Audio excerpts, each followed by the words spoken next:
राम राम साहब, मैं संतोष सैनी। अब आपको मैं 12वां अध्याय पूरा सुना चुकी हूँ। अभी मैं आपको 13वां अध्याय सप्तशती का, माता का सप्तशती का 13वां अध्याय दुर्गा माता का पाठ कराती हूँ। तो आप उनको सुनना, देवी जी क्या क्या करती है, क्या नहीं करती है, ये मातमी आप सुनो तो समझ में आएगा। महर्षि बोले, हे राजन, इस प्रकार मैंने देवी जी का उत्तम महात्म्य तुम्हें कह सुनाया। जिसने इस जगत को धारण कर रखा है वह देवी इस प्रकार प्रभावशाली, वही देवी विद्या उत्पन्न करती है। उसे विष्णु की माया ने ही राजन तुमको इस विश्व को तथा और भी विवेकवान जनों को मोहित कर दिया है। यह पहले भी मोहित थे, फिर आगे भी मोहित होंगे। इसलिए हे महाराज, तुम उसी परमेश्वरी के शरण में जाओ, क्योंकि वही देवी इस प्रकार आधारित होकर मनुष्यों को भोग, स्वर्ग और मोक्ष दान प्राप्त किया करती है। मार्कंडेय जी बोले, इस प्रकार ऋषि के वचन सुनकर उस राजा सुरथ ने प्रशस्त व्रतों का पालन करने वाले महाभाग मेघा ऋषि को प्रणाम किया। राजा, जो ममतादायक राज्य के छिन जाने पर बहुत ही खिन्न हो चुका था, तुरंत ही तप करने चला गया। महामुनि वह वेश्य भी तप करने चला गया। अंबिका के दर्शन के लिए नदी के किनारे बैठकर तप करने लगा। वह वेश्य देवी का परम उत्तम सूक्त जप करने लगा। इस प्रकार उन दोनों ने देवी आराधना के लिए नदी के किनारे मृतका देवी जी की मूर्ति बनाई। फिर धूप, पुष्प, धूप, दीप, हवन, तर्पण आदि से धीरे धीरे आहार थोड़ा थोड़ा करते हुए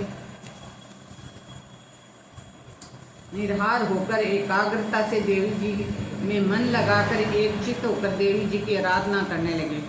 उन दोनों ने बलि प्रदान के समय अपने अंगों के रुधिर का प्रोक्षण किया। इसी प्रकार संयम पूर्वक 3 वर्ष पर्यंत आराधना करते रहे। तब तो जगत की धारण करने वाली देवी ने प्रत्यक्ष होकर दर्शन दिया। तब राजा से चंडिका देवी बोली, हे राजन कुलनंदन, तुम दोनों जिस अभीष्ट की प्राप्ति के लिए मेरी प्रार्थना करते हो वह मुझसे मांगो, मैं प्रसन्न हूँ, तुम्हें सब कुछ दूंगी। मार्कंडेय जी बोले, तब राजा ने तो दूसरे जन्म के में अक्षय रहने वाला राज मांगा और इस जन्म में शत्रु सेना का बलपूर्वक नाश करके फिर अपने राज्य की प्राप्ति का वर मांगा। वेश्य का तो चित्त संसार में खिन्न हो चुका था, इसलिए उसने बुद्धिमान ने उसका ज्ञान का वर मांगा, जिसके द्वारा संसार की अहंता, ममता, आसक्ति नष्ट हो जाए। देवी बोली, राजन, थोड़े दिनों तक तुम अपना राज्य पालोगे, कठिनता के बिना ही अपने शत्रुओं का नाश करोगे, वहीं पर तुम्हारा राज्य स्थिर हो जाएगा। फिर देहांत होने पर सूर्य आदि अंश द्वारा जन्म पाकर इस पृथ्वी पर आप सर्वांगिक नाम से मुनि होंगे। हे वेश्य श्रेष्ठ, तुमने जो हमसे वर मांगा है मैं उस वर को देती हूँ। मोक्ष प्राप्ति के लिए तुम्हें उस ज्ञान की प्राप्ति होगी। मार्कंडेय जी बोले, इस प्रकार देवी जी के उन्हें अभिलाषित वर दिया। फिर उन दोनों की भक्ति पूर्वक की हुई स्तुति से प्रसन्न होकर देवी तत्काल ही अंतर्धान हो गई।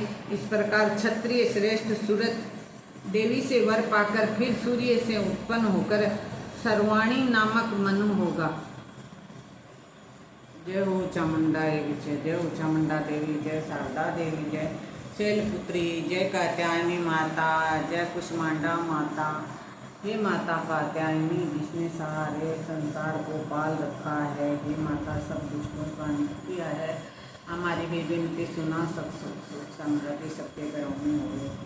जय माता।